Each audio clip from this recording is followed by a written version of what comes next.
Board of Governors to order. Mike, if you would go ahead and take a roll, I'd appreciate it. Okay. Mr. Beard. Here. Ms. Duncan. Here. Mr. Edwards. Mr. Edwards. Here, present. Here. Mr. Franklin. Present. Mrs. Frost. Mr. Husseini. That's pretty good, lady. Dr. Marshall. Here. Mr. Martin. Here. Mr. Perez. Mr. Rood. Here. Commissioner Smith is not present. Mr. Stavros. Here.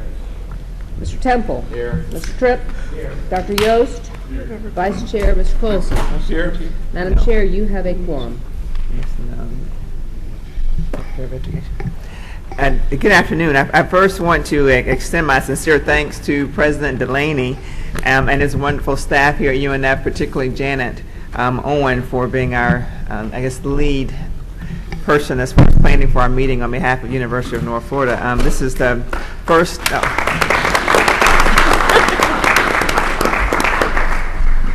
And I don't think that Janet is in the room, Janet. So please let her know that we applauded her in her absence. This is the first time that some of our members have had the opportunity to visit the University of North Florida. I thank you all so much for agreeing to come to Jacksonville. I've heard many of you say that you're happy that we are visiting several of the institutions for our meetings, so please know we're going to get around to everyone who will have us. And in many instances, for some of our new members, they are interested in having an opportunity for a tour. So John, if we do have any members who are interested in touring the university prior to leaving, I'll make sure they get in contact with you and you can get someone from your staff to show them around. We think it's a wonderful opportunity for them to see the benefit of our PICO dollars, also to know just the interesting programs that we have available for our students on the individual campuses. This is always a very exciting time on campuses as new students arrive for the first days of college.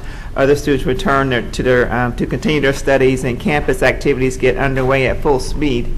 Our campuses have welcomed more than 320,000 students this fall, an increased enrollment of about 2.5%. So our continuing job is to make sure that the education they receive and the university experiences are at the highest quality. Students are our highest priority. So I was very pleased that we were often reminded during our discussions today that it really is about the students. You know, it's not about the competition, it's not about which university is bigger or smaller, but it really is about what, product and services are we providing our students here within our state, our students who attend our universities, and what's happening with the families, to me, that we have a responsibility to serve. Although we met last in June, I note that many of our members have been engaged over the past few months in a number of important activities for the state university system. After the June meeting, I asked Governor Perez, chair of our Budget and Finance Committee, to lead a work group to develop regulations on board approval of new fees, block tuition, and market rate as authorized by House Bill 7237. The work group included Governors Duncan, Franklin, Tripp, and the Provost Abel, Glover, and Workman. They met twice by conference call and have exchanged numerous versions of the proposed regulations. And they have developed the regulations for new fees and for block tuition for our consideration at this meeting. So I just want to thank Governor Perez and his work group for the extra time. I guess we'll be sure to let him know we said this because he's also not here. But for the extra time that they put in between meetings. Again, the Finance Committee members heard the concerns voiced by the board members and the presidents about issues surrounding financial and student need at our June meeting. Chancellor Brogan and staff, as mentioned in the Finance Committee, are developing the agenda for a workshop on that issue for our November board meeting. So again, if you have specific ideas or specific questions about financial aid, if you would make sure that you relay that information to staff so we can be ready. Financial aid is a huge issue, and please understand we can't cover everything in this one workshop in November, but we do have pressing issues. If you could at least let staff know, we can try to fit it into a rotation of when we will address it as far as apprising our members of as much information as possible to make really good decisions about financial aid for our system. Governor Duncan has taken a leadership role of the Academic and Student Affairs Committee and has become very involved in several issues. She met with provosts and also with the work group of assistant coordination to continue to look for ways in which universities can best coordinate program delivery across the system. She continues to be interested in issues of distance and online learning and the impacts of this delivery on our universities. I think it's pretty clear that her passion for these issues was very evident in her committee meeting this morning. In fact, I used to think that A was for Ann, but really A is for Ann and it equals efficiency. Should be the right, but coordination is the new word. After Frank's meeting, it didn't seem so. I guess when the board first heard a proposal from Florida Atlantic University for a new football stadium last January, and for some of the very interesting changes, different ways that they might finance some of the infrastructure for their new student area, the chair of the Facilities Committee, Governor Edwards, has taken the lead on this issue.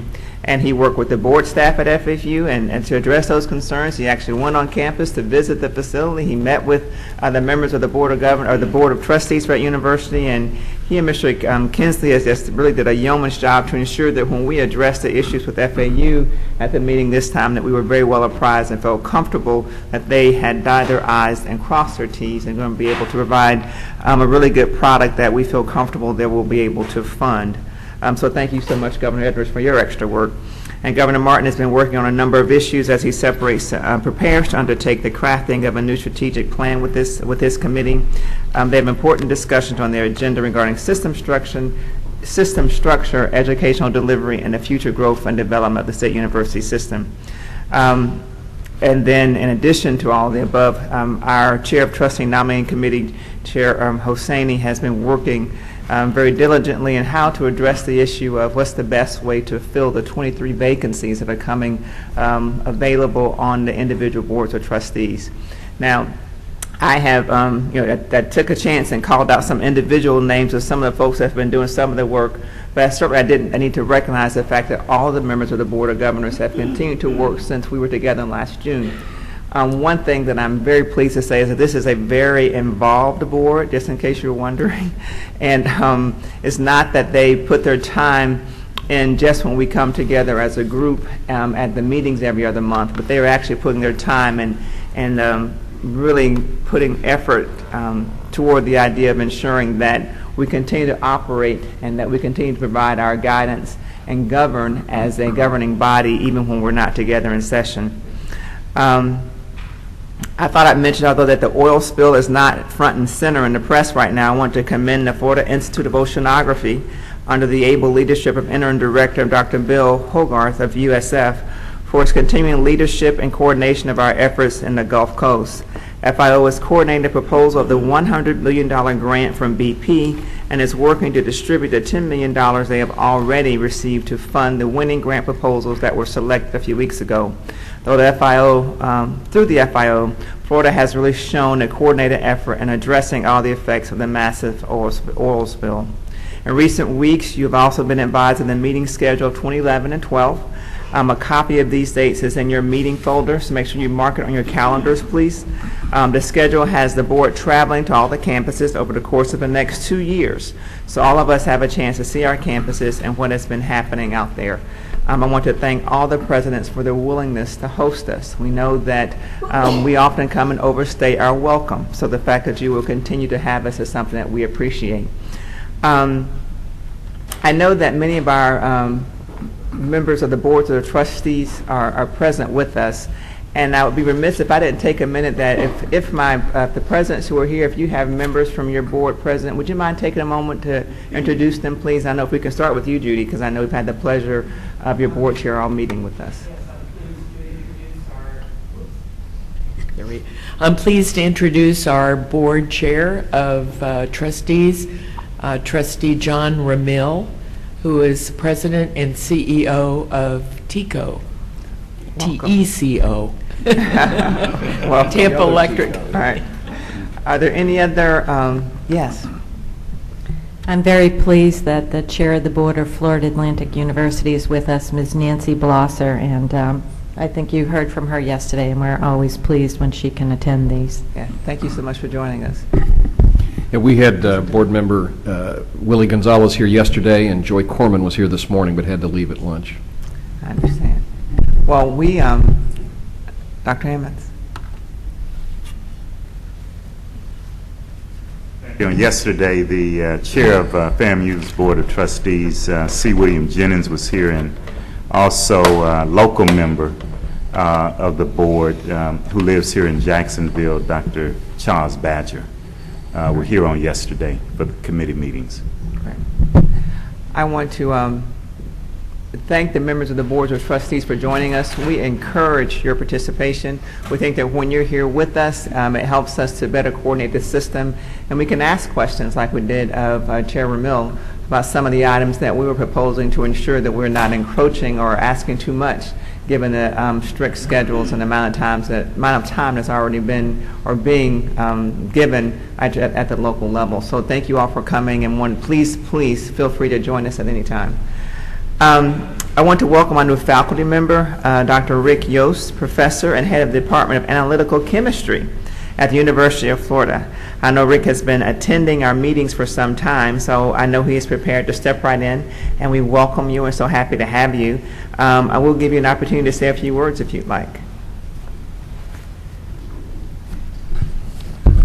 I'll just say how pleased I am to be a member of the board, to represent the faculty of all the universities, and to take part with all of you in helping to build the best university system we can in Florida. So thanks for the welcome.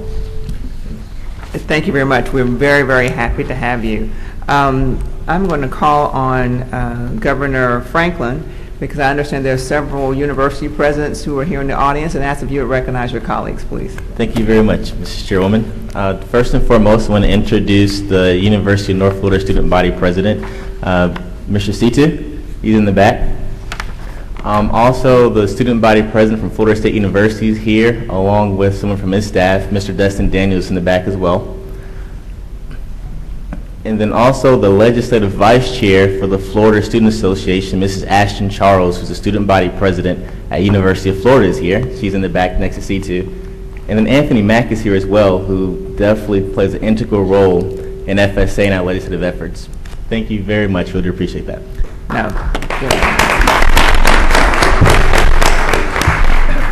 Thank you all very much for making the time to join us here at the meeting. It's wonderful when we have our student leaders present. There is one wonderful announcement that I'd like to make. I'd like to recognize the fact that President Judy Genschaft was elected as chairperson of the NCAA Board of Directors. So please give Judy a big round of applause. Judy, we are very, very, very proud of you, and just look forward to the great work that you're going to do with NCAA. And does that mean we get like free tickets to every university game we want to go to? Final Four. Right. Think Final Four for now. With that, those are my remarks. Again, thank you so much for your patience with our schedule today. And please know that we are here to serve. And I can't say enough that our first priority is the quality of education that we provide our students, and we see that as our responsibility as the governing body for the state university system. So with that, I'd like to take a moment to introduce President Delaney so that he can first welcome us, if you would please do that. And then also if you would introduce our special guest, who I'm very happy that he didn't run away based upon some of the discussions that we've had today. So, President Delaney. Well, thank you, Madam Chair, and welcome to the University of North Florida in Jacksonville. I, too, would like to thank the staff, both at UNF, but also the Board of Governors staff. So often we come to these functions and we take our seats and we don't realize how much work and sweat has gone into setting these things up, and they really agonize over making sure that things go smoothly. So I also commend the Board of Governors staff.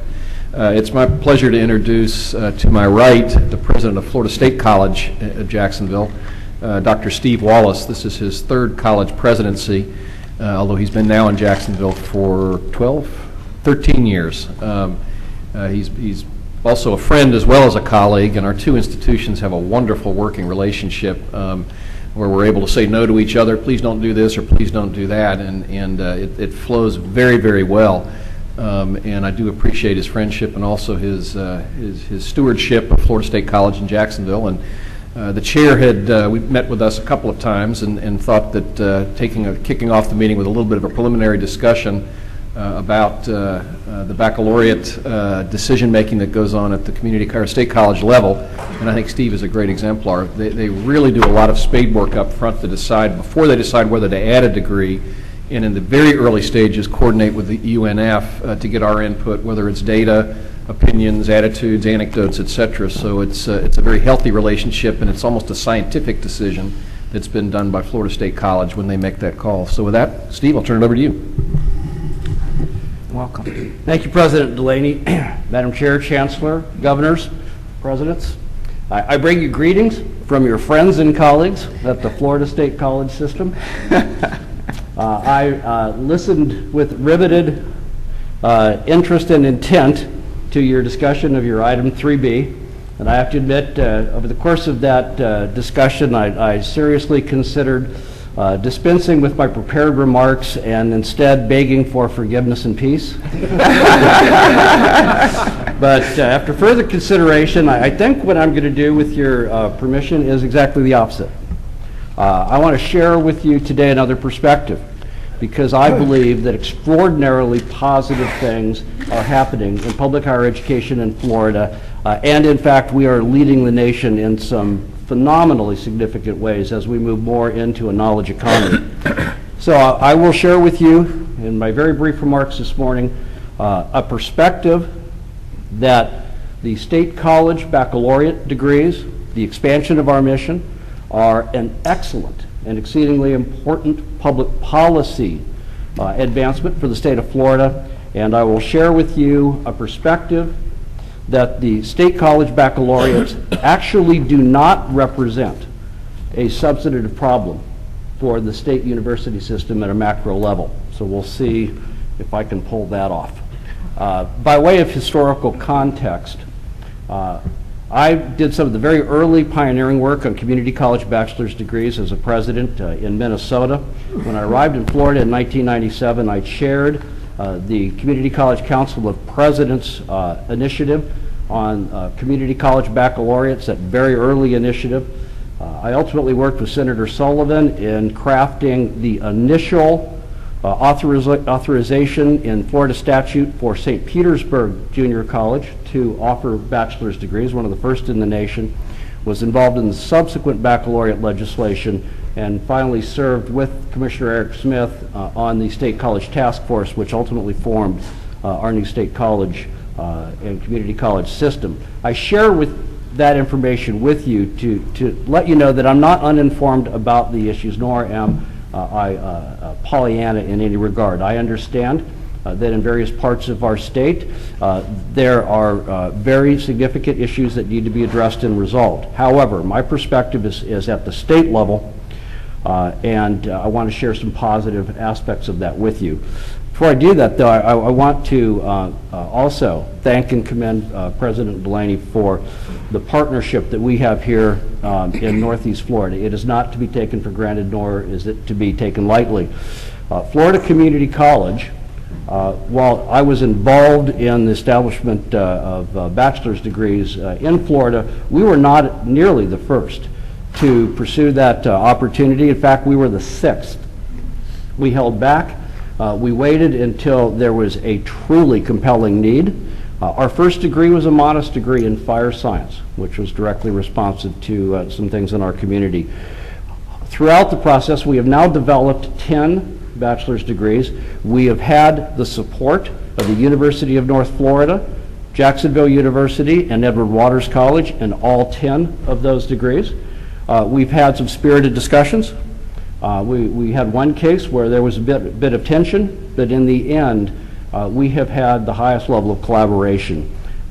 If you are interested and time permits, I will share with you a couple of examples of how that collaboration works in its best form, but I'm not going to presume to do that right now in the interest of time. From the public policy perspective, I hope we can all agree that Florida going forward must expand baccalaureate capacity. The economics of the state challenge us in doing so, and it is our belief that your state colleges represent the fastest, most effective, and highest quality opportunity to expand that baccalaureate capacity. We have highly successful associate in science degrees. It is very cost-effective and very efficient for us to take the facilities we already have, the equipment, the faculty, the curriculum, and expand our very successful programs into the upper division. It works exceedingly well. From the perspective of the student, we provide the lowest cost access in the state of Florida. Right now, we are about 58% below your tuition and fee rate. The cost to the state, again, from a public policy perspective, is stunningly low. This year, our funding for our baccalaureate programs is $2,822. Let me say that again. Just a little more than $2,800 per FTE. That is not a great expense to the state of Florida. And frankly, it's not enough, but that's an editorial comment. Often, people are too polite to ask the question that's on everybody's mind, and that is, okay, if it's less expensive for students and it's less expensive for state, that is of no value if the requisite quality is not there. I assure you that it is. Our PhDs who teach our upper division courses are smart PhDs, just like the smart PhDs in universities. Our faculty have the same qualifications. Our average class size in our institution, in our upper division, is 25.1. Our largest class is 40. So we are offering, just as the University of North Florida does, a very personal educational experience. From a public policy perspective, you combine those things, and what we're doing for the citizens of Florida and for the state is we're expanding student access, we're expanding student choice, and we are doing it in an affordable, high-quality manner. From a macro level, I would hope you agree that that's worth supporting. Now, with regard to potential problems to the state university system, mostly I would hope that I can share with you some perspective, because I know that there have been some very intensive concerns. However, the facts are that in the Florida college system, our baccalaureate enrollment is 1.5%. We are still predominantly associate degrees in career and technical institutions. The vast majority of our associate degree graduates continue to transfer to the state universities, and in fact, the transfer numbers continue to rise. The state college baccalaureate degrees do not, in fact, represent an economic issue for Florida, though that sometimes that concern is articulated. This year, the funding for baccalaureate programs in our entire system is $15 million. $15 million, not a significant economic impact. That is out of a $1.2 billion state appropriation. The demographics, I think, are the most important consideration of all, because that bears upon, are we in fact in a competitive position? We are definitively not in a competitive position. 75% of our baccalaureate students are over the age of 26. We serve working adults. They're place-bound, they have families here, they have jobs here, and that is a distinctive niche. We're very proud of that, and we're very good at it. Our graduates, our upper division students are graduates who have not, for whatever reason, been able to go on to a state university, and in many cases, people who have come to Florida from other areas and kind of pieces parts of a degree. But 75% of our students are over the age of 26. Our degrees are very, very well differentiated by design from state university degrees. Our degrees, in the main, are applied practitioner degrees that are focused on competencies at the baccalaureate level. They are career-oriented degrees. And finally, and I can only speak for the process that we have developed to date, which I think can be expanded further. We are exceedingly disciplined in the determination of the degrees to be offered. In my institution, we have very, very strict rules that are rigorous and very strictly adhered to. And I'll be happy to talk to you about those rules if you have an interest. So in conclusion, going forward, our perspective is that public higher education in Florida is headed in the right direction, that we are largely where we need to be as we move inexorably deeper into a knowledge economy. But there are positive things that we can do to refine and improve this groundbreaking system that we have developed as we lead the nation. We're in uncharted territory, and there are always opportunities for fine-tuning, but in the main, I believe we're in good shape. There are some positive refinements that we can make to improve collaboration. Be happy to talk with you about some examples of those. And finally, the issue of dispute resolution, which came up during your discussion of item 3B. As the Chancellor said, and I agree with everything Chancellor Brogan said in that regard, disputes are inevitable in human discourse. There will occasionally be issues that parties, even committed, well-intentioned parties, can't resolve it, and we need effective vehicles for the resolution of those disputes. It is our position that we have already in law a structure that is adequate to the resolution of those disputes. We just need to use that structure more effectively, and with the addition of the Higher Education Coordinating Council, I think very quickly we can have the dispute resolution processes that are reliable, fair, and effective that Florida will need as we go off into this brave new world. With that, Madam Chair, I'd be happy to answer any questions. Yeah, just a couple quick comments, and it literally shouldn't be over about 60 seconds. And I think there is healthy competition, and then there is unhealthy competition. And by unhealthy, I would define a McDonald's as opening a McDonald's store right next to an existing McDonald's store. That doesn't make any sense unless one of the stores is not able to service the customers that are coming in. In this case, what we tried to do is to make sure that we don't step on each other's toes, that we don't add a program that is under-enrolled right across the street from one that is under-enrolled. Our campus is about 17,000 students, and we have master planned for about 25,000. And again, every university here has got their own niche and their own definition of their own competition for what they want to be great. Because the University of Florida is just about an hour down the road, we are not trying to become a major research university, and we're focusing our academics on the teaching mission of our university. And at a certain point, what we've done then is elevate the entering SAT scores of our freshmen, which are now about a 1210 SAT score. And again, it's a different kind of student that we're trying to pursue. But at a certain point, the access question comes out, which is where will the students go if they can't get into, say, University of North Florida. Only about half of our students come from Northeast Florida. The other half come from out of state or other parts of the state. And the answer simply is Florida State College. At a certain point in time when we have closed the doors and capped our enrollment, we need that outlet here in the community because we simply need the baccalaureate degree production. And at that point, some of the duplication of degrees may more open up. But at this stage, and again, it'll be a number of years before we hit that 25,000 enrollment, at this stage, it's been a healthy partnership, and it's been great for the Jacksonville and Northeast Florida area.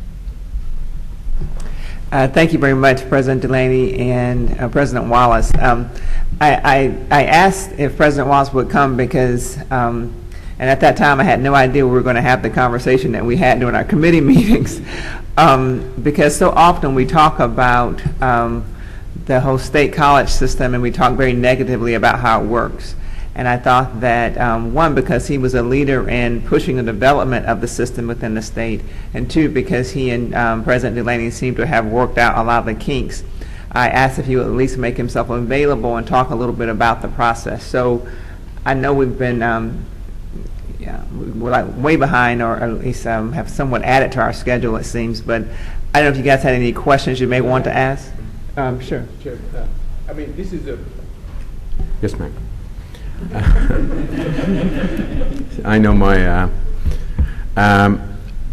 this is a wonderful situation, collaboration among the college and the universities and working with each other and have healthy conversation and disagreements and come up with a resolution. What happened if in some cases that the college presidents, you cannot, in no case, in no organization, all the presidents are perfect presidents for those colleges or universities. What happened in the cases that the president of colleges and universities, they just don't agree. Let's say there is a 5 college, around the university system, and 4 out of 5 agree with the university, and they have partnership all over the place with each other, and there's some of the most wonderful program goes on. And one president of a college does not agree because he feels university system shouldn't be even there, and he takes their name off the building. And a program that gets offered by the university, and it's underutilized right now, and the college asks the Board of Trustees to spend big amount of money, let's say a nursing program for a 4-year degree. At what point somebody would say, stop this nonsense? It's costing our taxpayers, it's costing our children of their future education. So what stopgap do you have to stop something like that? You talked about this. I'm aware that there have been some controversies around the state. You're describing an excellent example of one. I believe that from a governance perspective, we have the structures in place to deal effectively with those issues, but I don't believe that those structures have been utilized effectively in every case. I can illustrate that this way.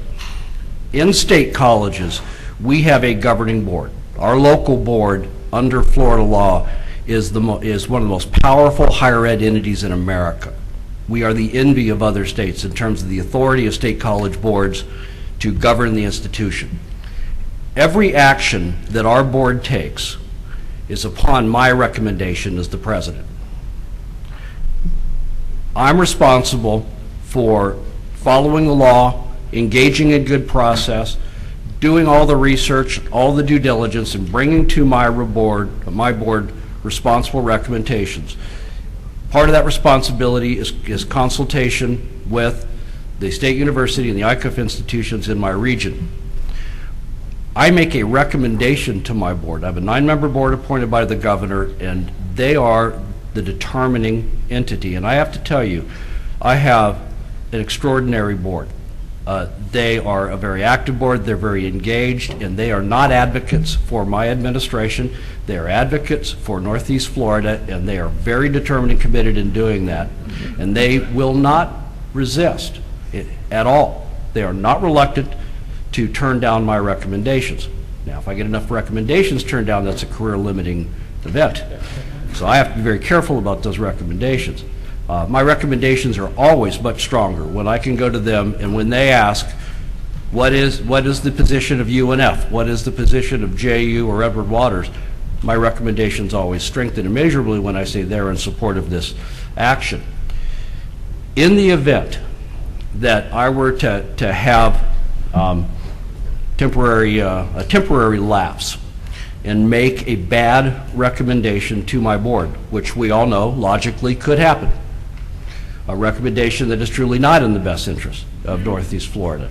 What should happen in that case, because our agendas are published well in advance, these are public actions, all the rationale is available to the public 10 days, actually 13 days in advance of our meetings.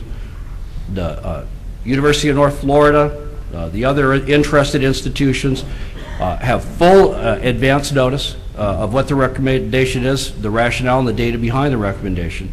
If the University of North Florida or Jacksonville University or any other entity were to feel that my recommendation was a bad recommendation, I think they are obligated to appear at our board meeting. Every item on our board meeting provides the opportunity for input from anyone who would care to provide input. And I can assure you that if President Delaney came to a board meeting and said the University of North Florida opposes this recommendation and provided the rationale for that opposition, my board would give that full consideration. And I would not at all be surprised if my board were to vote against the recommendation in that case. Now, to take it one step further, because there is a safeguard, there is another level of review. Let's take the extreme example and say, for whatever reason, in the example I just gave, my board chose to disregard President Delaney's input and approved a program that factually and rationally should not have been approved. We next go to the Florida Board of Education. What we have to go through to get approval for a bachelor's degree is remarkable. It is a very, very significant process. The Florida Board of Education gets a tremendous amount of input from staff. Again, that is agended in a public meeting. Everyone knows the action that is proposed before the Florida Board of Education. And at that point, it would be my expectation that not only would President Delaney and any other universities that are opposed to that recommendation be present to make a forceful case for its denial, but at that point I would expect BOG staff to be present as well. Once again, I think that the members of the Florida Board of Education can be counted upon to listen fairly and fully to the input they receive, and it has been our experience that in cases where the recommendation is not adequately supported, they will defer or vote against the recommendation. I totally agree with everything you said, including if it gets to the Board of Education, BOG be involved in that process and be able to go to the Board of Education and make their points known. So I agree everything you said, and I think that's one of the points that we, the board of BOG, need to consider. I totally agree. I think it's a great process to do that. One last question, and you said it cost $2,800 to. I mean, that $2,800, some people tell me that, well, it's actually more than that, because some of the colleges, they want to offer these degrees, and so they take the money from A to pay for the, for the reserves they have for the 4-year degree. Is that such a thing in existence, or, I mean, the $2,800 is actually the cost of educating a 4-year? We cannot, by Florida statute, cannibalize our associate degree programs, nor would we ever be inclined to do that. There have been concerns expressed that might be occurring, and so that has been studied kind of at a forensic level by our system fiscal people, and in fact, that does not occur. The way we are able to offer a quality baccalaureate education, given the limited state appropriation we receive, is because we get to retain the tuition, and because I mentioned earlier how cost-effective these programs are. It is not expensive to build upon a fully developed associate in science degree 2 additional years. So it's the tuition and the cost effectiveness inherent in the way we operate that allow us to provide a quality education. Thank you. President Wallace, you have explained the process as it relates to the Board of Education. You've also explained the extremely small percentage of the state college students who actually are in the baccalaureate programs. Do you believe that's enough safeguard, or should there be another board or the Board of Governors who would assume responsibility for the programming for the baccalaureate programs, not the 99 or 98.5% of your AA stuff, but just for the baccalaureate programs? Our upper division programs are fully integrated with our lower division programs. We provide a holistic approach to those degrees, so I can't imagine it being effective or desirable to break those off. It works very, very well in its current form. I think the issue, because I've debated variations of your question with Steve before, I said, how often is it going to be that a community or a state college president board doesn't support a recommendation of the president, And similarly at the state level, because it appeared for a while, at least to us at the university system, those were being rubber stamped. And Steve says, well, you got to fight it. And I think for some of us it's been, well, is it worth that fight, going through all that turmoil? But I think sending a letter explaining the status of it, what Steve has conveyed as he thinks, and Will Holcomb, the chancellor, I guess he's outgoing chancellor now, has conveyed that he would indeed listen to the universities and act as that stop sign, which is really what the governing boards really are there to do, is to stop us from doing things that aren't wise economically or from a policy standpoint. Steve, do you think, given the change, I'll throw something out of maybe a little hot potato. I did serve on the State Board of Community Colleges, and I saw the growth of that as it was coming. So that I don't put somebody in a fire, but this person is substantial in the community college and now the state college system, said that, in fact, there is a long-range goal, and that is to turn the community colleges into state colleges. And I knew many presidents that really spoke to that. So my comment earlier today, you may have heard it, is do you think that it would be appropriate for the university now to start thinking about offering lower, freshman and sophomore courses when they have joint campuses, the same way that on those campuses the state colleges are offering higher degrees? And if they do that, do you think they should have to come to you first and suggest why they're doing that and get your approval for doing that? At the end of the day, my biggest concern is that there is a turf fight going on here, and we are about to destroy the greatest 2+2 system that's out there. And so I guess I've asked a lot of questions. I'm not asking you to comment on whether or not we're going to destroy 2+2, okay? But the question is, should the university that shares a campus with you now, does it need to come to you if it decides that we're concerned about programs, so we're going to start offering lower level? Well, first of all, regarding the 2+2, Florida has the best developed 2+2 system in America. That is a huge asset and source of strength for the state of Florida. It's something we need to celebrate and build upon, and the positive news there is that still is the predominant form of articulation in our system, but we want to continue to keep that strong and make it stronger. From the other perspective, the rest of your question, which is really essential, we look at delivery from a regional perspective. We are here to respond to the higher educational needs and economic development needs of the citizens of Northeast Florida. There is far more work than any one institution can do. None of us are funded well enough to do all that we would be otherwise inclined to do.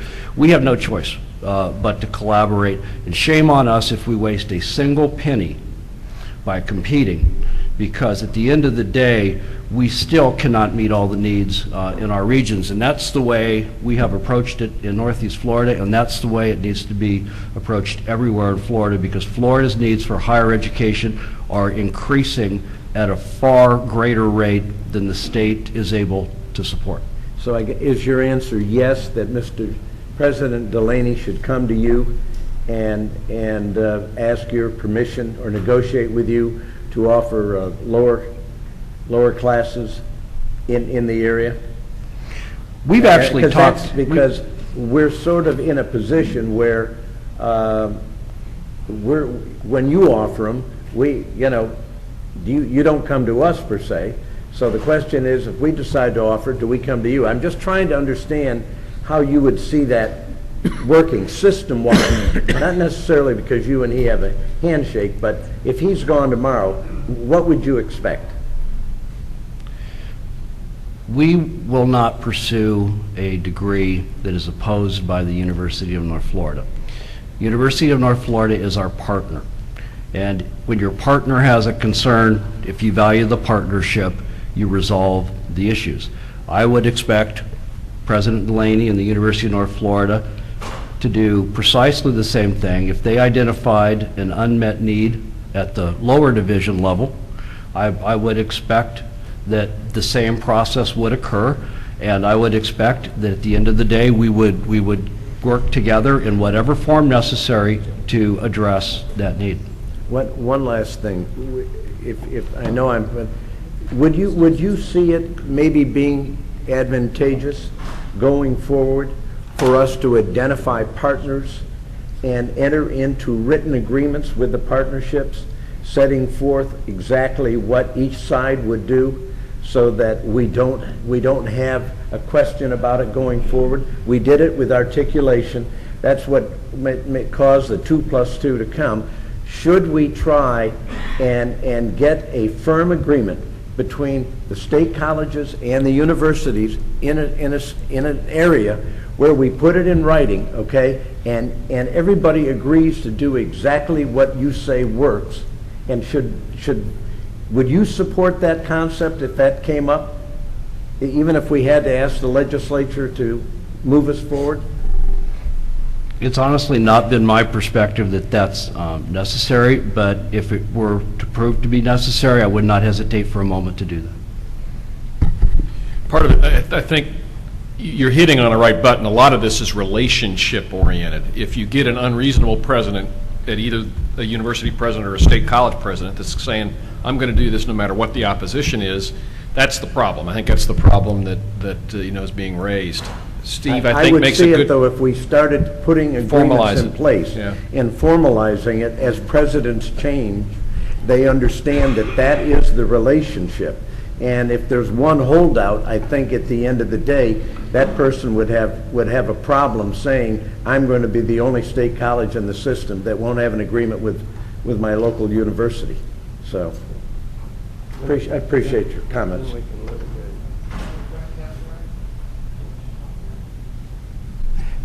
Thank you very much. And President Watts, we appreciate your being here. We hope that you would make yourself available for continued dialogue. And certainly at the point that we schedule a meeting with the Board of Education where maybe we'll further address this issue, I hope that you will be there and encourage your colleagues to join you so that we can address some of the concerns together and come up with something that makes sense. So thank you very much. And thank you for your patience with us. With that, I've been asked if I could kind of change the schedule just a little bit in order to accommodate some of the travel arrangements for some of our board members. Let me just do, let me take item 2 and approve the minutes from the Board of Governors meetings, Board of Governors meeting on June 18, 2010. Second. All in favor signify by saying aye. Aye. I'm going to come back to the Chancellor's report. I'm going to go on to action items, and Governor Duncan has asked if we would consider her items first because of a flight she needs to catch. Governor Duncan. Thank you very much. I would move approval for to approve the limited access request for the following for all the baccalaureate programs in the College of Business at Florida International University. I don't know, Mikey, if I need to read them all. Those are going forward to the next meeting. We don't. Oh, sorry, I apologize. Hold on, sorry, 1 second here. Sorry, move approval for the notice of intent to promulgate the new board regulation 6.019 related to the Johnson Scholarship Program. So moved. Second. All in favor signify by saying aye. Aye. Thank you. I apologize, Governor Duncan. Please no go problem. ahead. I would also like to move amendments to the board regulation 6.018, substitution or modification of requirements for program admission and undergraduate transfer for graduate students by students with disabilities. All in favor, any discussion? A motion is first made and there's a second. Is there any discussion? Seeing none, all in favor signify by saying aye. Aye. Governor Duncan. I'd also move approval for the new board regulation 8.010, common prerequisites. So moved. I have a motion and a second. Is there any discussion? Seeing none, all in favor signify by saying aye. Aye. Governor Duncan.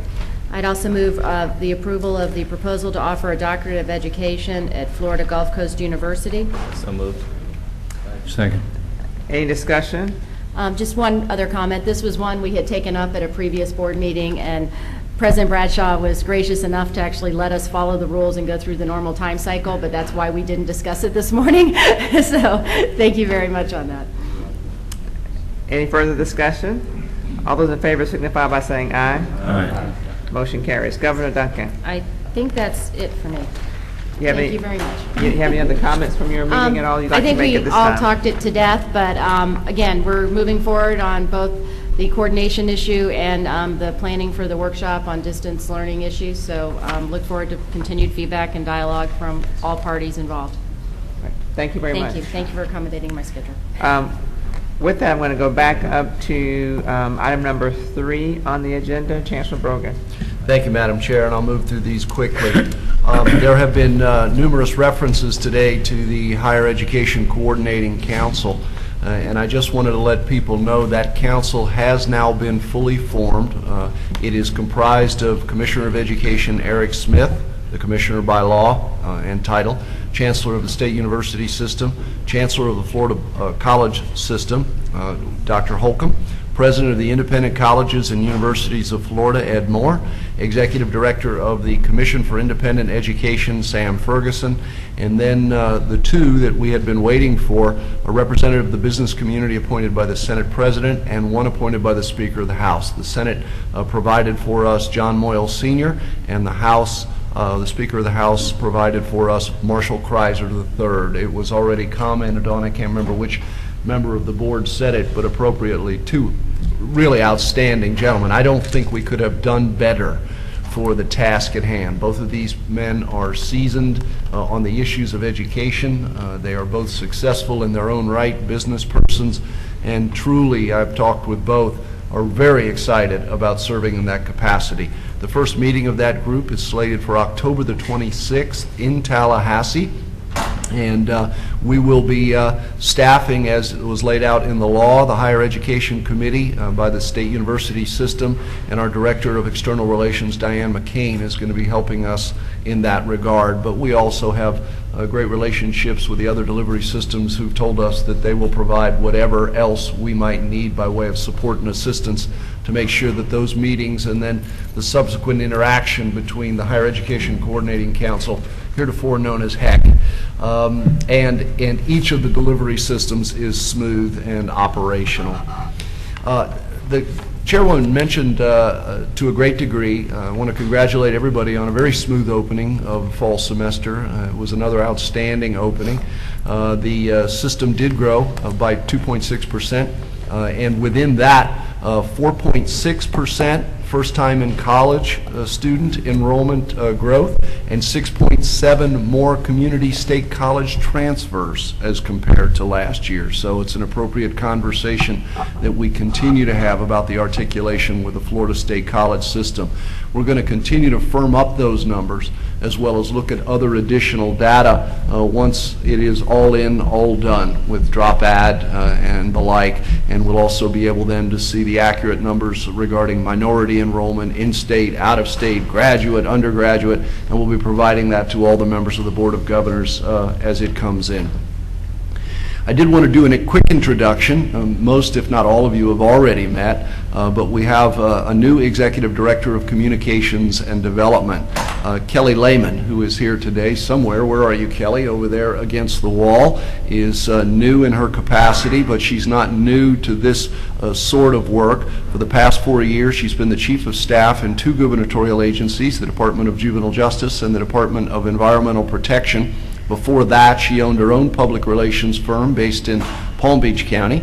And while the vast majority of her time will be focused on enhancing our communication efforts, and she's already been doing that and doing a really outstanding and very aggressive job of that, she'll also be working with our Board of Governors Foundation and trying to see if we can increase the capacity of our Board of Governors Foundation as we raise additional funds to do some of that work as well. You're going to hear more about that in November when we do have our annual meeting of the Foundation Board. You are all members of that board. For the new members who are here, whether you know that or not, congratulations. It's another red letter day on your letterhead to be able to add that commendation. But we are $1 million contribution from each of them? yes, well, we're going to hit them up for the major contribution. I was going to leave that up to you, Governor, but now that the cat's out of the bag. But we do welcome Kelly, and she is already doing an outstanding job. Communication is such a huge part of an enormous system's role and responsibility, and she's going to be a great help in that regard. I want to let you know that I visited recently Palm Beach County for a meeting hosted by the Max Planck Society. Of course, that is an internationally renowned research institution that is now taking root in Palm Beach County on the campus, the Jupiter campus of Florida Atlantic University. This is Max Planck's first North American presence, as they have other installations all over the globe, especially in Europe and South America. And not only was Florida Atlantic University represented, but also the University of Florida. David Day, who is the director of UF's Office of Tech Licensing, was there. And a host of others, local government officials, business persons, as well as a government delegation from Bavaria who traveled here to witness what was unfolding in terms of the biotech industry in Florida and how this continues to grow and prosper. I only mention this because, again, when you look at Scripps, Burnham Institute in Orlando, Torrey Pines, Jackson Labs, this is one of those cluster areas that really has an awesome potential for growth and development in the state of Florida. And Max Planck recognized that and wanted to be in on the ground floor. So it's a great evidence of how partnerships with various institutions of higher education, coming together with other not-for-profit institutions as well as the private sector, can create thriving industry cluster opportunities for the state of Florida. So enjoy the visit there. I just wanted to say, and then I'm going to ask someone to take to the podium quickly. We had a break opportunity for some sidebar conversations, and I said throughout the course of those sidebars that I appreciated very much the conversations that we've had here today. I have sat at both ends of this table, one for 6.5 years and now for a year. And as I continue to tell folks, the work of the Board of Governors, the heavy, heavy lifting of the Board of Governors in many ways is just beginning. As we tackle some of the most important public policy issues facing higher education, some of which we had a good chance to touch on today. And so I wanted, just for the record, everyone to know that when we agree, when we disagree, when we engage in these kinds of open dialogues, just in my humble opinion, those are the kinds of things we ought to be doing. When a president is asked to attend a 2-day schedule of meetings, they want to feel fully engaged and know that that agenda is going to be a great, efficient use of their time and their expertise. When the Board of Governors comes together for 2 full days of meetings and then interim committee meetings, you want to feel as though you're contributing to something very special. And I think today was a good opportunity to see the dialogue on a host of critical issues of import to this state university system, our relationship with other delivery systems, and the meaningful nature of higher education in the future of the state of Florida. So I thank you for those dialogues, and I hope you will understand that as we put together future agendas, these are the kinds of dialogues we should want. These are the kinds of dialogues we should expect. And as we tap the expertise of presidents, local board of trustee members, faculty members, students, Gallup, there's just a tremendous opportunity here, I think, for a dialogue that will ultimately see its way into good public policy for all of higher education in the state of Florida, and I thank you for that. That is a great segue to an issue that, as mentioned by our chairwoman, we've been working on as a state, sadly brought to us by way of the oil spill. The oil spill is and was and continues to be a tragedy, and yet we have found, as is often the case with tragedies, the best in people. And in this particular case, there are so many people who have thrown themselves at the oil spill and its aftermath, but not least of which are the great people of our universities. And these are public and private institutions. Under the aegis of the FIO, the Florida Institute of Oceanography, 21 public and private institutions, arguably one of the largest and strongest groups of its kind in the world, is able to be been called upon to step forward, and very quickly it did, under the aegis of the academic task force on the oil spill, under the capable leadership of a gentleman who I'm going to ask to take to the podium for a few remarks. Dr. Ross Ellington from Florida State University was tapped. I believe in the old adage that some just have greatness thrust upon them, and that was the case here. But he stepped up to the plate, accepted that responsibility, and has been helping with the Florida Institute of Oceanography, which is housed at the University of South Florida, and I think is really beginning to hit its stride as an organized approach to all things ocean and water that can make Florida an undisputed international leader in these issues. And the oil spill, while a tragedy, has really provided us a forum to demonstrate what we are capable of when we work together, plan together, and as we've seen with the $10 million award budget together.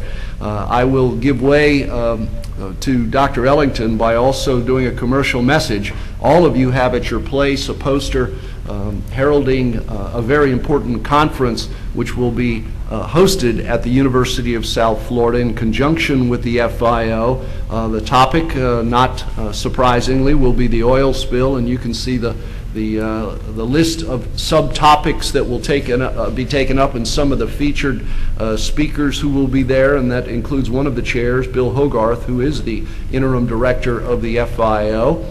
You also see a beautifully illustrated brochure on the Florida Institute of Oceanography, and outlines in executive summary form some of the work that that group is doing. But I will refer to the front where it simply says the Florida Institute of Oceanography kicked into high gear this summer, positioning itself as a leader in the continuing efforts to investigate and assess the impact of the Deepwater Horizon oil spill in the Gulf of Mexico across environmental, biological, and geological fronts.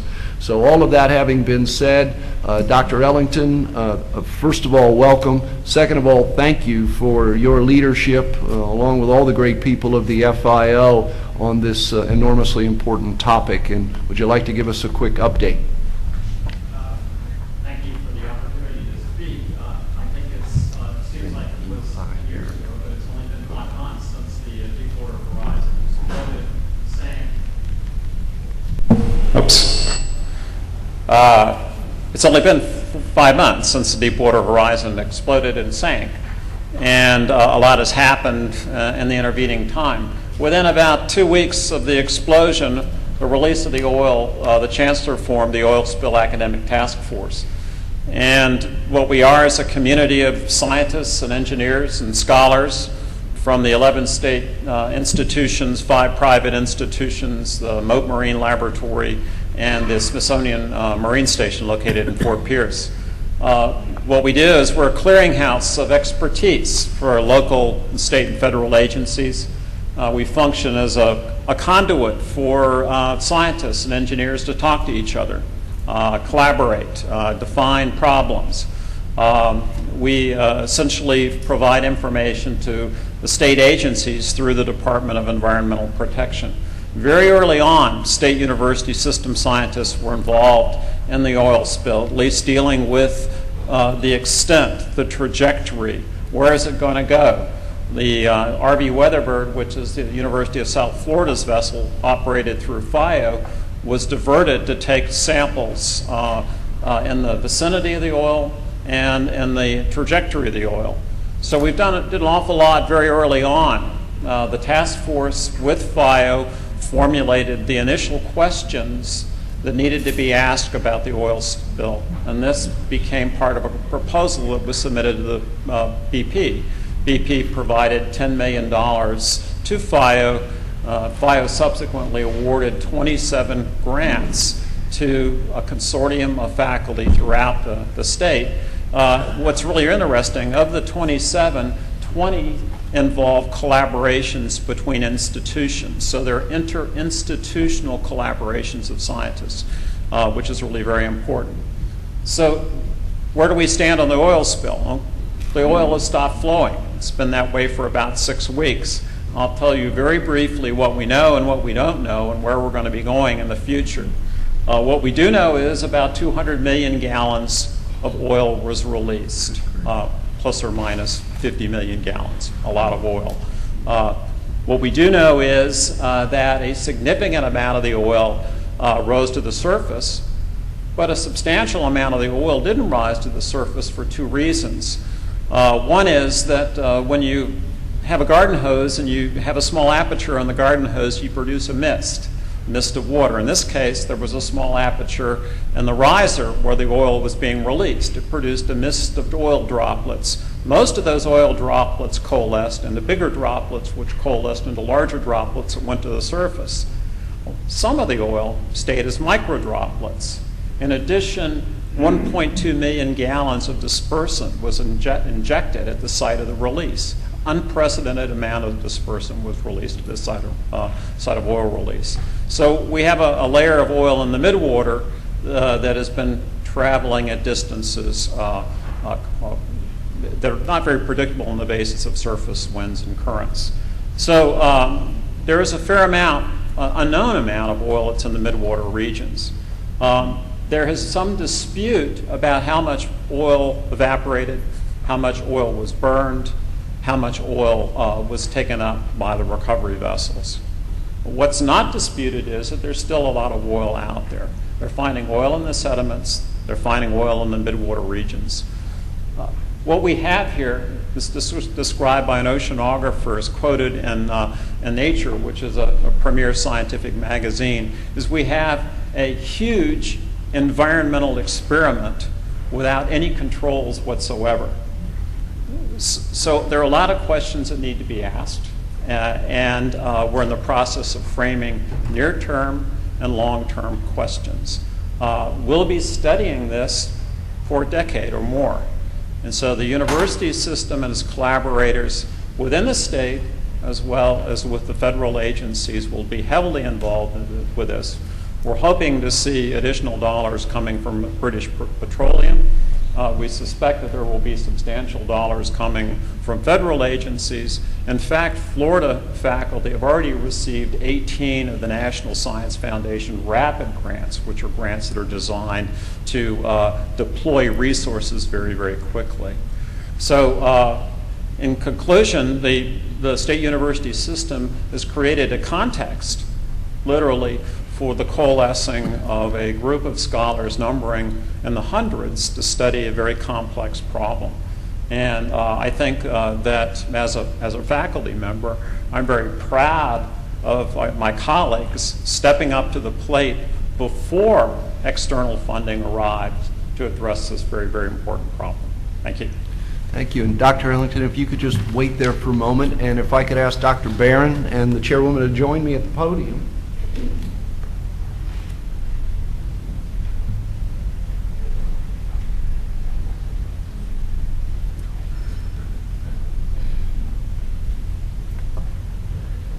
Many, if not all of you, are aware that some years ago there was a program put in place by then Governor Bush called the Point of Lights Award, and it has been provided to a good many Floridians since that time. Recently, we nominated Dr. Ellington for that award, not only because of his particular leadership style and the work that he's done in the advent of the oil spill, but also because, as he mentioned, he is very representative of an army of men and women throughout our universities, public and private, who have quietly and with great professionalism taken up this cause because it was important to do so. So he would be the first one, I think, to tell you that this award goes to him, we're very proud to say, but also through him is dedicated to all of the people who have done so much, not only to deal with the spill itself, but also to bring to the fore the attention that this army of men and women so richly deserves. We talk about our universities not only providing degrees, but becoming more and more important quality of life change agents in the state, in the country, in the world. We have the faculty to do that. It is about organizing them in a meaningful way and giving them wing to be able to take up that charge on our behalf. So I would like to read this, and then proffer the award. Within days of the oil spill, Dr. Ellington and his colleagues stepped up to collaborate, quickly forming the Oil Spill Academic Task Force and embarking upon what they knew would be a challenging and necessary long-term process to help Florida recover from this horrible spill. We can all be proud of the work of both the Oil Spill Academic Task Force and the Florida Institute of Oceanography in coordinating and leading Florida's academia's participation in support of the state's overall response and recovery. We're here on behalf of Governor Charlie Crist, who today recognizes Dr. W. Ross Ellington as this week's Governor's Point of Light. The Governor has sent a message saying, quote, Dr. Ellington's commitment to serve and lead other academic and scientific professionals during the Deepwater Horizon oil spill plays a vital role in the Sunshine State's recovery. He continues by saying, quote, his leadership, professionalism, and wisdom as chair of the State University System's Oil Spill Academic Task Force is a tremendous asset during this unprecedented environmental disaster. As chair of the State University System's Oil Spill Academic Task Force, Dr. Ellington devoted countless hours leading other professionals in assisting Florida and the Gulf region in responding to the oil spill. Under his leadership, the task force quickly stepped up to the forefront of scientific research to explore all aspects of potential impacts from the oil spill. While serving as chair of the task force, Dr. Ellington also maintains his role as Associate Vice President for Research at Florida State University, Vice President of the FSU Research Foundation, and Vice President of the FSU Magnet and Research Development Corporation. So today, Dr. Ellington, we would like to congratulate you for your ongoing leadership in the face of an enormous tragedy. I have a copy of the letter from Governor Crist, and by the way, I have a free ticket to Disney World that I'm supposed to provide to you as well.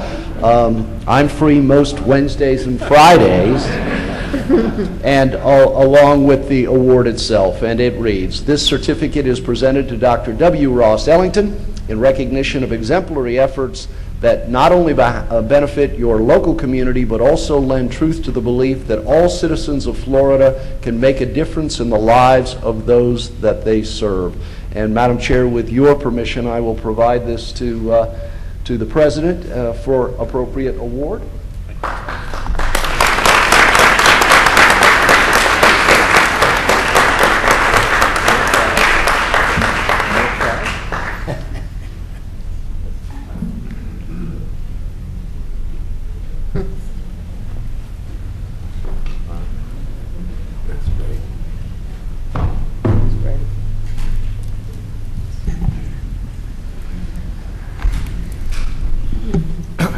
Chancellor Bergen, do you have anything else? No, ma'am. Thank you. Thank you very much, and again, congratulations, Dr. Ellington, for all of your hard work and dedication to this very serious issue. The next item on our agenda, we'll go back to the action items, and we'll call on Governor Perez. Thank you, Madam Chair. The Budget Committee met yesterday. We have 7 action items that require board approval. Most of them are in your agenda. The first one is Regulation 7.001 regarding tuition and fees. We've amended those provisions to deal with block tuition. This is a motion to create notice and intent to amend Regulation 7.001 as recommended by the committee. The committee moves the motion. Second. Any discussion? All those in favor signify by saying aye. Aye. Motion carries. Governor Madam Perez. Chair, the second motion relates to Regulation 7.003 on fees, fines, and penalties. The regulations have been amended to include the process boards of trustees and our boards will follow in reviewing new fees and extending certain other fees. This is a motion to once again approve a notice of intent to amend Regulation 7.003 as approved. The committee makes the motion. Any discussion? All those in favor signify by saying aye. Aye. Motion carries. Governor Perez. Madam Chair, our third motion deals with Regulation 7.008 on waiver of tuition and fees. In our June meeting, we approved a notice of intent to amend. We've received no comments from the public or the universities with regard to this. And at this time, I move approval of Regulation 7.008. Second. Any discussion? All those in favor signify by saying aye. Aye. Governor Perez. Madam Chair, the fourth motion deals with Regulation 9.009, preparation of university financial statements. The same as the last motion, we approved a notice of intent to amend at our last board meeting. We've received no comments from the public or universities, and at this time I move approval of Regulation 9.009. Second. Any discussion? All those in favor signify by saying aye. Aye. Motion carries. Governor Perez. Madam Chair, the fifth motion deals with the 2010-2011 university operating budgets. As you know, each university's Board of Trustees have adopted and prepared an operating budget for the current fiscal year. We have reviewed those yesterday and also have approved them. The Budget and Finance Committee recommends approval of each university's 2010-2011 operating budgets, and we so move. Any discussion? All those in favor signify by saying aye. Aye. Motion carries. Governor Perez. Madam Chair, the sixth motion deals with the 2011-2012 University System Legislative Budget Request. Yesterday, we heard the Chancellor's 11-12 University System LBR recommendations. We realize it is going to be a difficult financial year. However, we believe it's also important to advocate for our system and advance the cause of New Florida. The committee recommends the approval of the $3.8 billion LBR, together with granting the Chancellor the authority to make any technical, ministerial, or administrative corrections as are necessary. Second. Any discussion? All those in favor signify by saying aye. Aye. Motion carries. Governor Perez. Madam Chair, my final motion deals with the 2011-2012 Board General Office Legislative Budget Request. For the Board General Office request, it's not a request for any new funds. However, we're trying to stabilize. The intention is to replace or find a way to replace the $1.5 million in federal stimulus that supports 20 of our 53 authorized positions. Madam Chair, without the replacement of these funds, the board operations will need to be dramatically modified next year. So as a result, the committee recommends and I move approval of the $6.2 million LBR for the board office budget and provides the Chancellor with the authority to make any technical, ministerial, or administrative changes as are necessary. Second. Any discussion? All those in favor signify by saying aye. Aye. Motion carries. Governor Perez. Madam Chair, our committee was also charged with, through our task force work dealing with market rate tuition. We deferred that for the November board meeting. The Council of Academic Vice Presidents met last night. I've spoken with Provost Glover, who is going to provide a new white paper. We'll be meeting over the next month and hopefully take up that notice of intent to amend the regulation at our November meeting. And I want to remind everyone about our November work session with regard to financial aid. We think it's going to be very informative and hope everyone will attend our budget meeting and the work session thereafter. That concludes our report, Madam Chair. Thank you very much, Governor Perez, for your hard work and dedication. At this time, we move on to Governor Colson.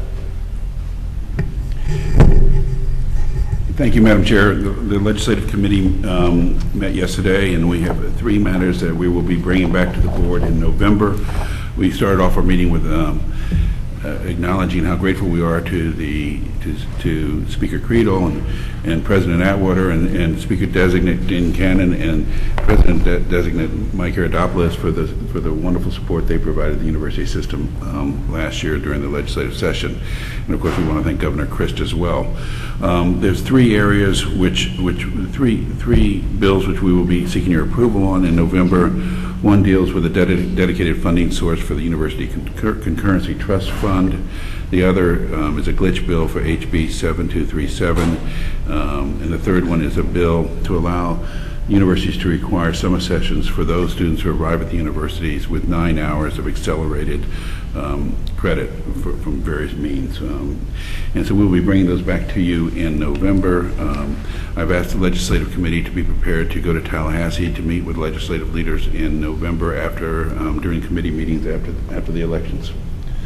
So I think I covered it. Thank you, ma'am. Thank you very much, Governor Colson. Next up is Governor Edwards.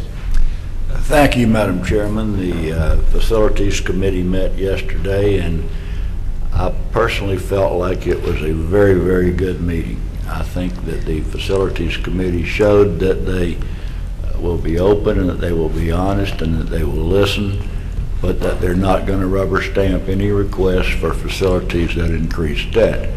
I also would like to thank the universities who are involved in the three proposals for listening to the members of the committee, for reviewing their proposals, in some cases changing them. I think the changes were for the best, and in the end, I thought it was a very good meeting. The first action item I would move, or the committee would move, the approval of proposed amendments to the board's state university system debt management guidelines and require university adoption of the revised debt management guidelines no later than January 19th, 2011. And this motion included the adoption of attachment B as it related to the functionally related questions. The attachment B was the attachment that did not detail the factors to be considered, and I would move that be approved. Second. Any discussion? All those in favor signify by saying aye. Aye. Governor Edwards. Madam Chairman, I would also move approval of the 2011-2012 SUS fixed capital outlay legislative budget request and authorize the Chancellor, State University System of Florida, to make revisions to the 2011-2012 SUS fixed capital outlay legislative budget request.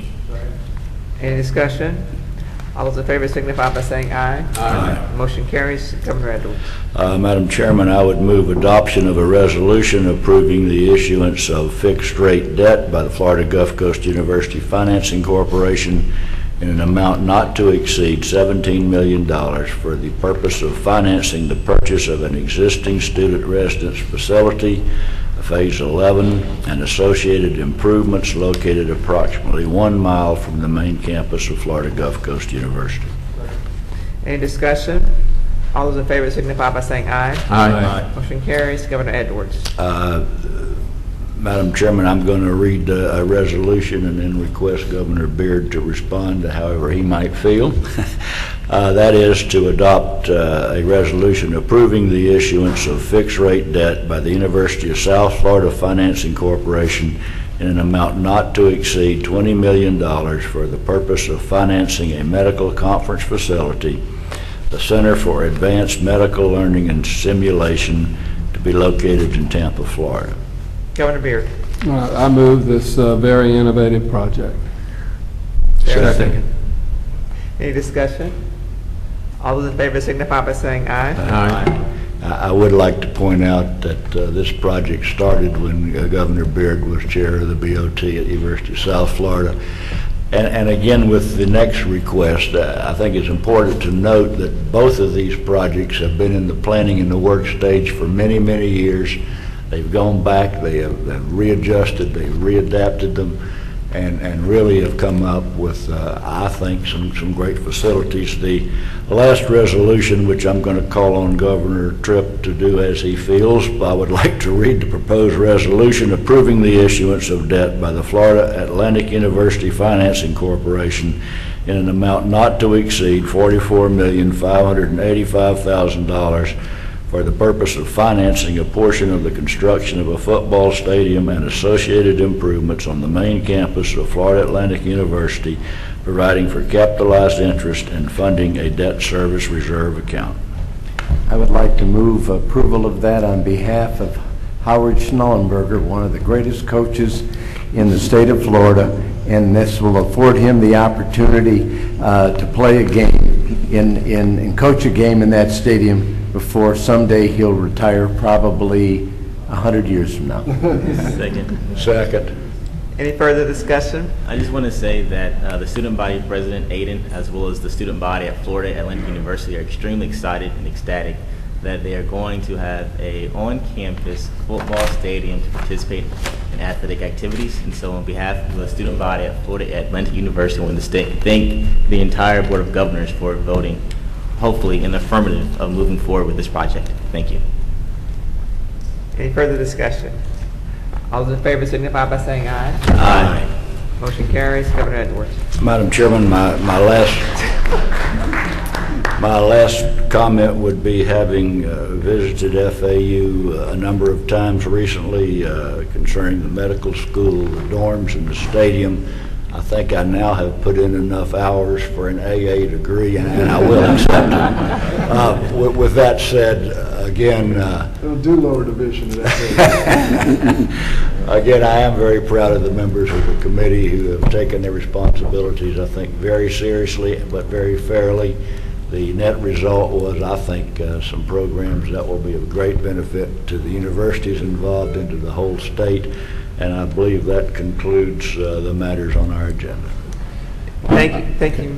Madam Chairman, can I just bring up, I hope, Governor Edwards, I hope you brought to their attention about the promise they made on the residencies and partnerships and 300 residency that they were going to bring, to the table. Well, that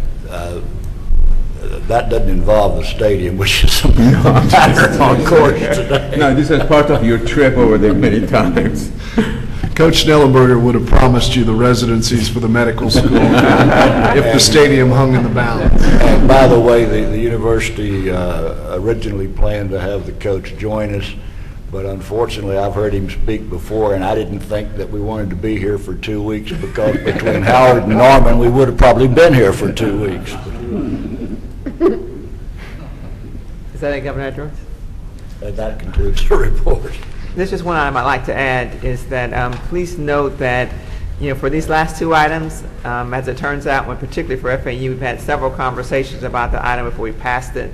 So it was that everybody that felt comfortable with the information by the time we actually came to a final vote.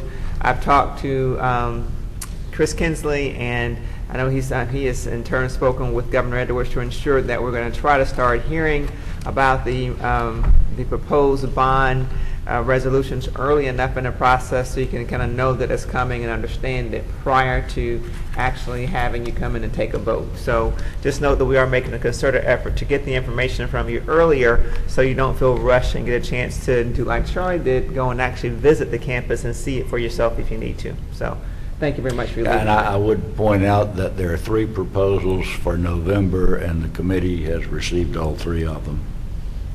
Right. So Governor Edwards, if you would be sure to maybe have Chris circulate that early so folks can know about it, so if they have questions, or maybe if you have Chris call the members, that may be a good idea. I don't know, I do see Chris, he's talking, but Mikey, would you please make sure the entire board gets a copy of the 3 requests? And what we received was not the detailed request, but was a summary, so that we would be aware of what was coming up. Great. Thank you very much, Governor Edwards. Next up, we have Governor Rood. You're going to give us a report for the Strategic Planning Committee. Madam Chair, I'm filling in for Governor Martin, who had to leave. We met, and I have 4 items to report on, 3 of which are going to require board action. The first item deals with Regulation 1.001, establishing powers and duties of the University Board of Trustees, and the committee moves the following motion: to approve amendment to Board of Governors Regulation 1.001, establishing powers and duties of the University Board of Trustees. Any discussion? All those in favor signify by saying aye. Aye. Motion carries. Governor Rood. Madam Chair, the second item relates to Regulation 9.012. It's been noticed, no negative comments, and we'd like to move the following motion: to approve the new Board of Governors Regulation 9.012, requiring disclosure of gifts from foreign governments and persons. Second. Any discussion? All those in favor signify by saying aye. Aye. Motion carries. Governor Rood. The third item relates to equity and access, and we would like to move the following motion: to approve public notice of intent to promulgate new Board of Governors Regulation 2.003, equity and access. Any discussion?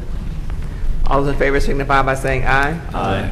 Motion carries. Governor Rood. And just for information, as you all are aware, earlier we discussed the university strategic plan, and we will be moving this forward as part of a transition plan. That's just for information. Thank you, and that concludes the report. Great. Thank you very much, Governor Rood. The next item on our agenda is Trustee Nominating Committee. Governor Hussaini. The appointment of university trustees is a critically important responsibility of this board. This year, we have 23 trustee positions to fill. There has been some issues from Board of Trustees brought to our attention that we are having our general counsel working with the university general counsel that hopefully we come up with some kind of resolution, and that's about the turnover of the number of people that turn in a given year. In the meantime, we have begun the application process. We have already received a number of applications, and we will continue the application period through October 15, 2010 at 5 p.m. I urge all of you to encourage good applicants to apply. As we did last year, I will name teams to review the applications for each university, and we will proceed with the interview and selection process. Given the number of positions and the tremendous response we received last year, I expect this to be a time-intensive process. So my committee members, remember, we haven't done much work until now, but there will be a lot of work coming up. But we'll keep the board updated as we go forward. Thank you. All right, thank you very much, Governor Hussaini, and thank you so much for your leadership on this tough issue. We've been doing a lot with it, and we're going to continue to work with it so we can smoothly deal with the transition of the 23 members of the individual boards of trustees. So thank you very much. With that, I think that concludes the actual items that we have from our committees. However, if there are any other additional remarks or comments from members of the board, I'd like to open the floor for that at this time. Madam Chair, I want to talk about, just for a second, the rankings that came out, the U.S. News rankings that came out. And I called the chancellor the day before they came out. They had been embargoed for a day, and I said, I think we should be concerned when the University of Florida drops from 47 to 53 and from 15 to 17 amongst the publics. I think that should cause us great concern. And I remember when we were working, before I was on the board, and we were working with the governor's office about the tuition increases, we had some aspirational goals that we thought we should have for our universities. And I worked with John Delaney and Mark Rosenberg and Frank Brogan about, that we ought to have a top 10 public university, and we ought to have another top 25 public universities, and we ought to have another 4 in the top 50. And then we ought to have some outstanding regional teaching universities, and we should have the best historically black university in the country, and those should be our goals. And as we go through the strategic planning process, I kind of hit President Machen with this last June. I'd like to know what it would cost to move these universities to those levels. I think that's when you look at California, and I know they've got all their financial problems, but they've got 5 in the top 18 or 20 of the publics. And, we have 1 that's barely there. So I think that it'd be interesting, and I don't want to throw another burden on the universities to come up with it, but I'd like in the strategic planning process for you all to think about what would it take to move you all to the next level? How much money does it cost? Because if we could get that together and package it right, we might be able to go get your money when this economy turns, because it's going to turn. And maybe the play should be give us a higher percentage of the increase going forward. Give it, and not just to higher education, but to education in general. So I'd like you all to at least think about that and figure out a way that we can talk about that as we go forward, because I don't want to see the drop happens fast and the climb back up takes forever. So that's all I have. I think if they funded the new Florida program as we outlined, you'd get what you wanted. As we originally outlined. Yeah, as we originally outlined it. But it's not just dollars. What is Florida? The President Machen said, I need $30 million a year. Well, okay, and maybe, you know what? I don't think $30 million a year is enough, probably. But what would they do with it? And what does FAU need to get in the top 50? What does FSU need to get in the top 25? I don't know what the answer to that is. But it may be that, but I think we ought to know that, and I think we ought to start having goals for that. I think each place probably could answer that on what their utopia is, what they would add, how much scholarship dollars, how many faculty, what type of faculty, what pay you would have for your faculty, what your facilities would look like, and there's dollar amounts attached to those. And what you really are asking for, I think, is what's the strategic plan to get great? That's right. And then what would the dollars take? And That's right. Again, I think as the Chancellor just said, if New Florida was funded as we originally proposed it, you'd be able to get all that. You'd be able to get there. And it would come pretty quickly too. But that's a lot of money. But New Florida, it's a lot of money. But it's You know, if you had a $72 billion economy, state budget, you know, it might be something you could afford. But it's not just throwing $150 million extra in STEM. You got to build your humanities. You got to do other things other than, so New Florida seems to be more focused on No, the building way a it great was, economy. half was STEM, half was non-targeted. We had about 6 measures, X thousand more college degrees a year, X amount of federal research dollars dropped into the state, X amount of patents, X amount of business startups, and those are calculated. Frank can probably get the... Yeah, I can. And I was just going to say, when we talk about it in its original form, not that which we have put in for this year for New Florida, but when we originally proposed it, we in effect called for a doubling of funding to the state university system over a handful year period of time, 5, 6 years, and then had deliverables built into it in terms of what the system would produce as a result of that infusion of cash. And most of those benchmarks would be contributing factors to seeing universities' ability to... I think what Governor Colson is saying, if you can paint that picture, I think we can get the legislature inclined to want to fund it, because they're going to like that, and what that does for the economy, what that does for our students, what that does for... But the answer for you, for FSU is different than the answer that for FAU and different for FIU and different for UF. You all would spend the money, I would assume, completely differently. And I think it'd be interesting to see. I'm not trying to give anybody another project, but I am optimistic that when the things turn here, that higher education is going to get more than its fair share. You know, I just want to, if you don't mind. Please. You know, I don't think this is just a program or a focus. The simple fact of the matter is that we've lost on reputational points because we've seen the size of our faculty decline, and it's been a very public discussion. When you're down 200 faculty, as we are, from our peak, but have the same number of students, and that is something that is known nationally, it's very hard to look somebody in the eye and say you can deliver the exact same quality. What we miss is the opportunity to do any kind of investment in any particular direction, because all we're trying to do is hold on to our own faculty. When you also turn that around and realize that in the case of Florida State, just having looked at every single one of our 27,000 students, we know we're within $600,000 of having all 6,000 plus Pell students have all their tuition and fees paid. We know that for our general population, 40% of them are getting checks back and not having to pay. And if I look at the other half of that population, that 60% that is paying, half of those are not paying $750 a year. Modern day dollars, and in 1969, I paid $600, and I haven't deflated the present day $750.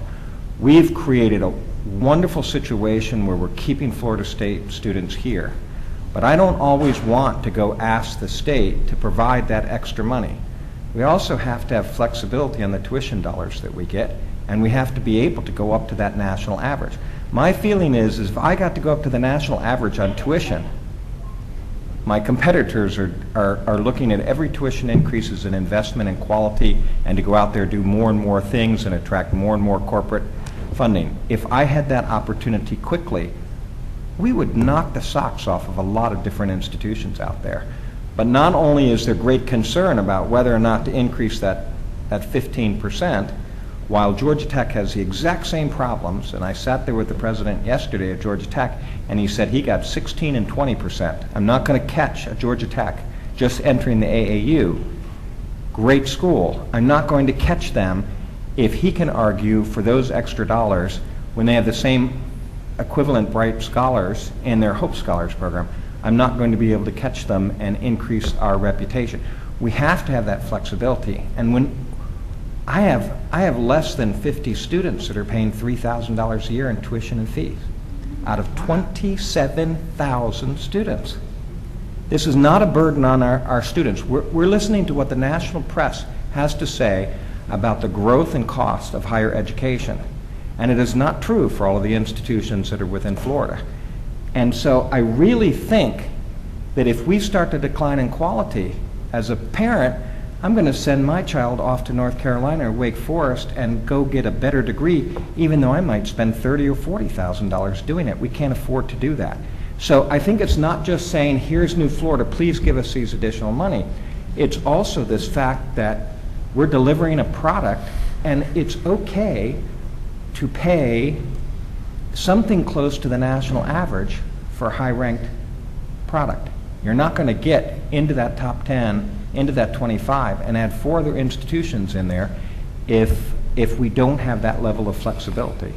And so, and quite frankly, I also believe that we're behind in looking at philanthropic dollars, because it's been too easy to go to the state of Florida and ask for what we needed. So we haven't gone out there and really pushed on that level the way many of our partners out there in Publix have. I mean, we have to hit every cylinder.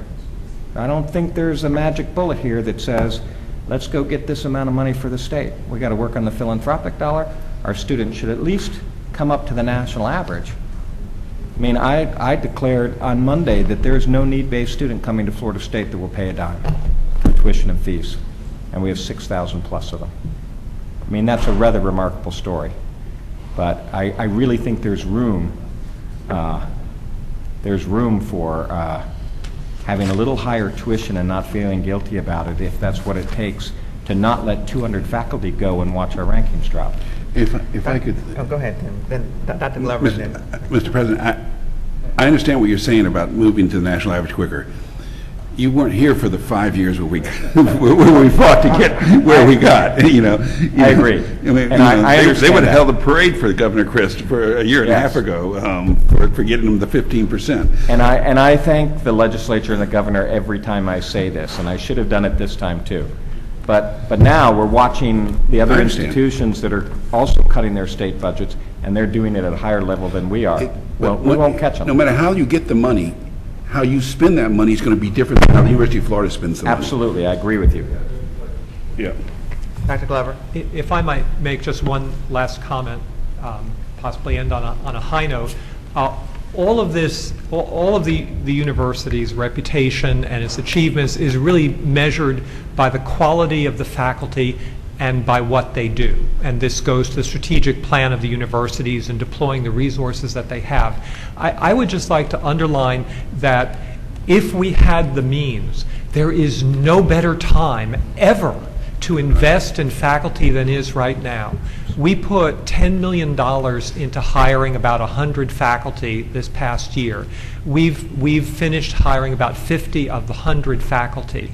Their credentials are unbelievable, whether you measure it by where they got their PhD degree, by where they got where they had their last job, by their grants, whatever. It's no great secret that hiring into a down market is the best thing you could do. So this would be a wonderful opportunity if before the national economy recovers, we could invest some resources, because you'll never get a better return than you would right now.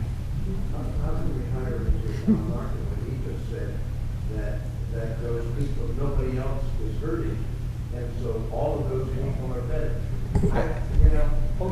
There's still. I heard it again, and I know I'm the only voice here, but it's government. It doesn't matter how much money you got, they'll figure out a way to spend it. It's going to come up. We need 15%, and a couple of years ago we said, not all of us will do that. We need more fees. We need $2,000 a year to pay medical. There is no end to what we're doing. We've got a state with 10 or 12% unemployment, real unemployment, okay? And I just don't buy that you're telling me that there are students out there that aren't struggling, okay? And maybe you're lucky that the FSU students, okay, don't have any monetary problem, but I doubt it. I didn't say they didn't have any monetary problem. I said that I have 50 students, less than 50 students, who pay $3,000 a year in tuition and fees. I said that every single one of my 6,000 plus Pell students, the need-based students, have every bit of tuition and fees covered. These are just facts. But the problem we know is Pell doesn't reach the middle class. Pell goes to a certain level, and there's another group of people in there that don't get help, and they're the ones that are struggling really hard. Okay, but I just, I think there's a world change thing by changing the model in which some of the universities work. Well, we still have a problem with the fact that we're trying to fund the old model. The model has been this way for too long. okay, well, with all due respect, I can't find anybody in that category, because I've looked at every single one of the 27,000 students, and I'm telling you that more than 60% of them are paying less than $750 a year for tuition and fees. This is just a fact. And I will tell you that, yeah, I can go to other states, and they're paying at a much higher rate, and what's more is their parents want them to go there because of the quality of the education. The families in Florida aren't just looking at costs, they're also looking at how many plus up $1 million there will be for each of their students because they get a better job from a better institution. Any other comments? President Delaney. I was just going to thank Dean for stirring all this up. Why I joined the board. At the end of the day as well. But can I just add something, Madam Chair? I mean, at the end of the day, Norm, I can't tell you how much I agree with you. I mean, I am for the students. But at the end of the day, we are number 49 out of 50 states in tuition. I mean, 49. I mean, we're way down there. I mean, there is such a thing, you know, like, just be a little bit, you know, using the averages, you know. But also, you know, President Barron said, is exactly right. My own kid, my oldest one, I paid $35,000 a year to send university out of a state. Because in her mind, another university was better than University of Florida. University of Florida, she was accepted, 100% tuition paid, but she ended up going somewhere else and paying $35,000 a year. I'm really interested in seeing what happens out of the financial aid workshop, just in general, kind of see where we are with this and really lining up, I guess, some of the priorities to kind of move these institutions to higher brackets and rankings and kind of translate it over to tuition and fees and how those really truly correlate where those funds are being, you know, expended. So this is my personal outtake. Any other comments? Well, Governor, you have a different issue. Do you want to bring your issue up now? Okay.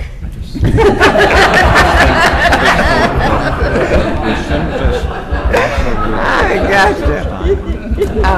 With that, I want to thank you all for coming today. I appreciate your commitment. I did just want to make one really short introduction. I know that I've been on the board now for 8 years, and a whole lot's happened in those 8 years. And one of the last major things that happened to me is that I had Parker and Bailey, and you guys have been with me along the way. So since we were in Jacksonville, I just want you to know that I have brought in Parker and Bailey to introduce to you. They're now 14 months old,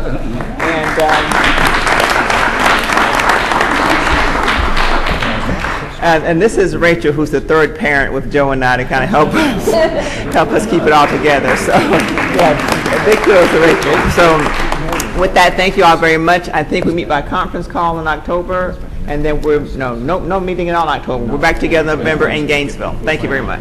Any single one of us, as usual, what you're going to have is they're going to present both sides. So they're always going to have whoever's supporting the thing.